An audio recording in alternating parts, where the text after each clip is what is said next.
आइए हम आज पढ़ेंगे कविता चंपा काले अक्षर नहीं चीनती, जिसके लेखक हैं, जिस कवि ने इसे लिखा है उनका नाम त्रिलोचन है और इनका मूल नाम वासुदेव सिंह। इनका जन्म सन 1917 में चिरानीपट्टी जिला सुल्तानपुर उत्तर प्रदेश में हुआ था।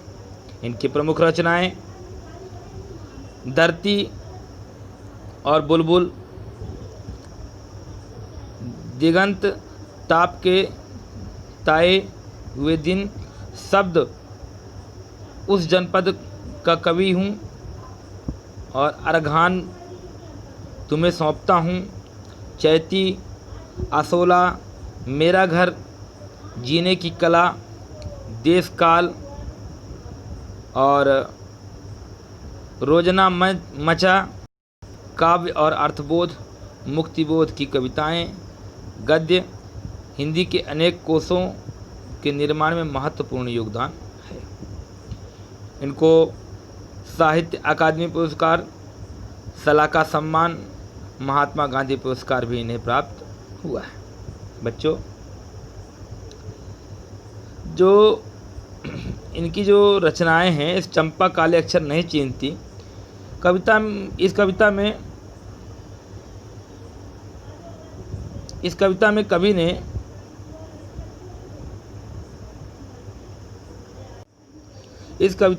ने धरती संग्रह में संकलित है। यह पलायन के लोक अनुभवों को मार्मिकता से अभिव्यक्त करती है।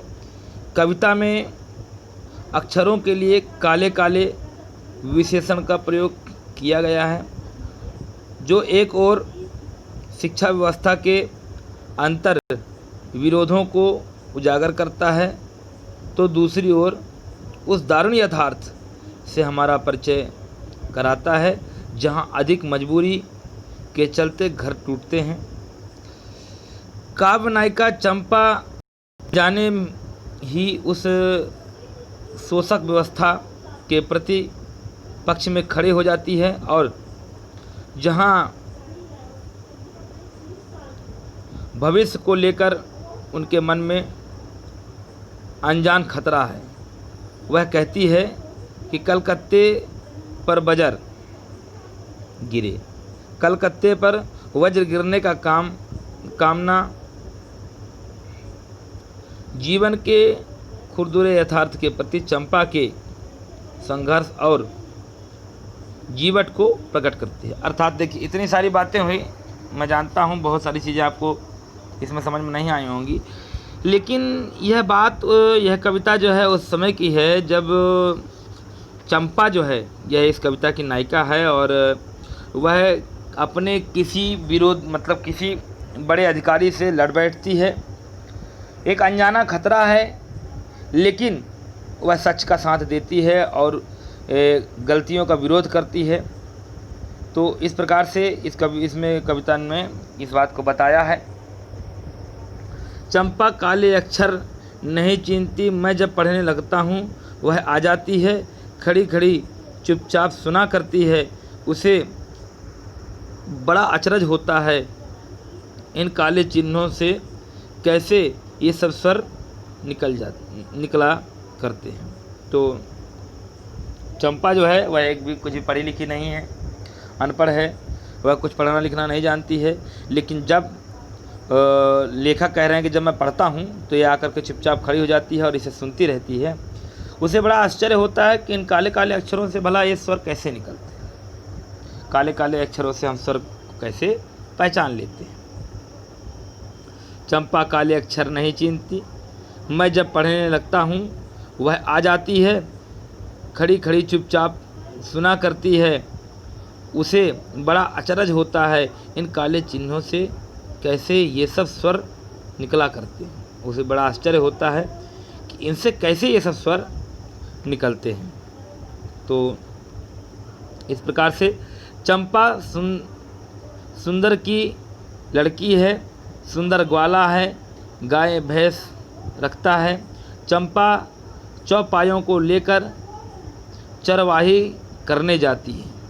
और चंपा जो है वह एक लड़की है, सुंदर की लड़की है, और सुंदर एक ग्वाला है जो गाय भैंस को रखता है, गाय भैंस चराता है, और चंपा भी चरवाहे के साथ जाती है। चंपा अच्छी है, चंचल है, नटखट भी है, कभी कभी उधम करती है, कभी कभी वह कलम चुरा देती है, तो जैसे तैसे उसे ढूंढकर जब लाता हूँ पाता हूँ अब कागज़ गायब, परेशान फिर हो जाता हूँ। चंपा एक बहुत अच्छी लड़की है, नटखट है, चंचल है, कभी कभी वह बहुत शैतानी भी करती है, और कभी कभी कलम चुरा करके ले जाती है, लेकिन जब कलम लेकर के किसी प्रकार ढूंढ करके आता हूँ तो मुझे कागज़ गायब दिखाई देता है, फिर वो कागज़ वहाँ पर खो जाती है। चंपा कहती है, तुम कागज़ ही गोदा करते हो दिन भर, क्या यह काम बहुत अच्छा है? यह सुनकर मैं हंस देता हूँ, फिर चंपा चुप हो जाती है। चंपा कहती है कि तुम तो केवल कागज़ में गोदा करते हो, क्या यही काम पर बहुत अच्छा है? और यदि अगर यही काम तुमको बहुत अच्छा लगता है तो यह सुन करके लेखक हंस देते हैं। उस दिन चंपा आई, मैंने कहा कि चंपा तुम भी पढ़ लो, हारे गाढ़े काम सरेगा, गांधी बाबा की इच्छा है सब जन पढ़ना लिखना सीखें।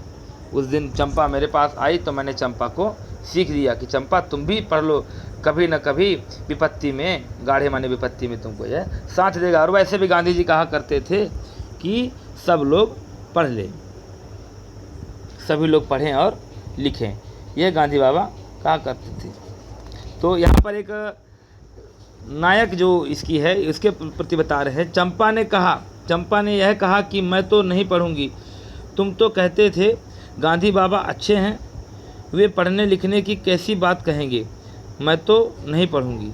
चंपा कहती है कि मैं पढ़ूंगी नहीं, आप कहते थे कि गांधी बाबा अच्छे हैं, और यदि अगर वे अच्छे हैं तो पढ़ने लिखने की बात क्यों कह गए, मैं तो नहीं पढ़ूंगी।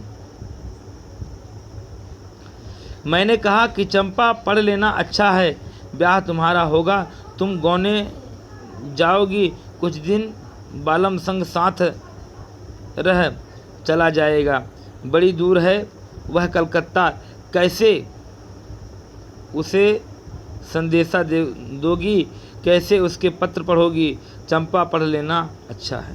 बोले चंपा तुम पढ़ लो, क्योंकि यदि अगर तुम्हारा ब्याह हो जाएगा तो तुमको गबन करके जब यहाँ से ले जाएंगे तो उसके बाद तुम्हारे पति जो है कुछ दिन तक तुम्हारे संग रहेंगे, और उसके बाद वो कमाने धमाने चले जाएंगे, तो बड़ी दूर रहेंगे, वह कलकत्ता में रहते हैं। आप बताओ तुम उन्हें संदेश कैसे भेजोगी, तुम उनका पत्र कैसे पढ़ोगी, इसलिए चंपा पढ़ लेना अच्छा है। चंपा बोली तुम कितने झूठे हो, देखा हाय राम, तुम पढ़ लिख कर इतना झूठे हो, मैं तो ब्याह कभी ना करूँगी, और कहीं तो ब्याह हो गया तो मैं अपने बलम के संग साथ रहूँगी, कलकत्ता मैं कभी न जाने दूँगी, कलकत्ते पर बजर गिरे। और यह कविता कह रहे हैं, इसमें कवि कह रहे हैं कि चंपा बोलती है कि एक तो मैं ब्याह नहीं करूँगी, और मान लो मेरा विवाह हो गया तो मैं अपने बलम को कहीं जाने नहीं दूँगी, अपने पति को कहीं जाने नहीं दूँगी, उनके साथ ही रहूँगी, इसलिए मैं उन्हें कलकत्ता किसी हालत में नहीं जाने दूँगी। कलकत्ता पर बजर गिरे, कलकत्ता पर दुख पड़ते हैं, कलकत्ता में दूर रह करके दुख होता है। कविता में यह कहना चाह रहे हैं कि कितना महत्वपूर्ण है, और पढ़ने से कभी व्यक्ति को कतराना नहीं चाहिए, क्योंकि कभी न कभी वह सारी चीज़ें काम आती हैं। तो वो चंपा जो है, चंपा के लिए कहा गया कि वह अक्षर भी नहीं चीनती, इसलिए उसे कवि कहना चाह रहे हैं कि तुम पढ़ लो, और पढ़ने के माध्यम से कुछ पढ़ने के लाभ भी बता रहे हैं कि पढ़ने से क्या क्या लाभ हो सकते हैं, कैसे कैसे लाभ व्यक्ति को मिलते हैं। तो इस तरीके से यह कविता आपकी पूरी हुई, और इसमें प्रश्न उत्तर भी दिए हुए हैं, आप सभी लोग इन प्रश्न उत्तरों को करेंगे। चंपा से ऐसा क्यों कहा कि कलकत्ता पर बजर गिरे, चंपा ने ऐसा क्यों कहा कि कलकत्ता पर बजर गिरे, मतलब मेरे से वो दूर जाएं, कहना चाहते हैं कि मुझसे वो दूर जाएं, मुझसे वो दूर रहें, ये ऐसा दुख हो इसलिए वज्र गिर जाए और कलकत्ता ख़त्म हो जाए, लेकिन मैं कलकत्ता नहीं जाने दूँगा, ये बात कहना चाह रहे हैं कवि। और चंपा को इस पर क्यों विश्वास नहीं होता कि गांधी बाबा पढ़ने लिखने की बात कहे होंगी, क्योंकि चंपा को कवि ने कहा था कि गांधी बाबा बहुत अच्छे हैं और इधर बहुत अच्छे हैं, तो पढ़ने लिखने को चंपा अच्छा नहीं समझती है, इसलिए उसने इस बात पर भरोसा नहीं होता। कवि ने चंपा से किन विशेषताओं का उल्लेख किया है? कवि ने चंपा से पढ़ने लिखने के विषय में विशेषताओं का वर्णन किया है और कहा है कि अपने पति को जब कभी पत्र लिखोगी तो कैसे लिखोगी, उनका पत्र आएगा तो कैसे पढ़ोगी, इस प्रकार से इन्होंने इसे उल्लेख किया है। पढ़ना लिखना बहुत अच्छा है, तुम्हें पढ़ना लिखना होगा। आपके विचार में चंपा ने ऐसा क्यों कहा होगा कि मैं तो ना पढ़ूंगी? तो अब आपके विचार में तो मैं नहीं जानता, परंतु अपने विचार में ज़रूर यह कह सकता हूँ कि उसे पढ़ना लिखना अच्छा नहीं लगता होगा, या उसे बिल्कुल भी पढ़ाई लिखाई का महत्व तो नहीं पता है, जिसलिए वो एक चरवाहे की लड़की है और उसे पढ़ने लिखने का कोई महत्व समझ में नहीं आता, इसलिए वह पढ़ना लिखना नहीं चाहती। और बहुत बड़ा इसका आंसर है, आप सभी लोग इसमें देखेंगे और कविता को पढ़ेंगे आप लोग। बच्चों, आज ये आपका पाठ पूरा हुआ, ये कविता पूरी हुई। तो मैंने आपको निबंध पढ़ाया था, आप सभी लोग जो निबंध पढ़े हैं उस निबंध को बच्चों आप लोग याद करेंगे और निबंध को उसी प्रकार से, मेरे पास एक प्रश्न आया था, किसी ने मुझसे पूछा था कि सर निबंध किस प्रकार से करना है, तो मैं बता दूं आपको कि निबंध मैंने जिस 5 अंग दिए हैं उन 5 अंगों पर विधि विधान पूर्वक मैंने इसकी संपूर्णता को दर्शाते हुए आप लोग उस निबंध को लिखेंगे। एक भी उसकी प्रस्तावना से लेकर के उसका विवरण, हर चीज़ें जैसे मैंने उसके अंग बताए हैं उन सभी चीज़ों का विस्तृत रूप से व्याख्या करेंगे। तो बच्चों, यदि अगर आप लोग उसमें निबंध में यदि अगर टॉपिक छोड़ करके यदि अगर आप लोग पढ़ेंगे तो याद करेंगे तो बच्चों मैं इस पर आपकी कोई मदद नहीं कर पाऊँगा, क्योंकि मैंने आपको निबंध के विषय में पहले से ही बता रखा है।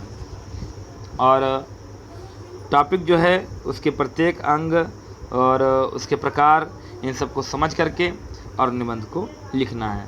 आप जो भी प्रश्नोत्तर करेंगे, जो भी जितने भी अभी जो एग्ज़ाम चल रहा है, तो प्रयास करेंगे कि आप लोग स्वच्छंद रूप से जितना अधिक से अधिक लिख सकते हैं अधिक से अधिक लिखें।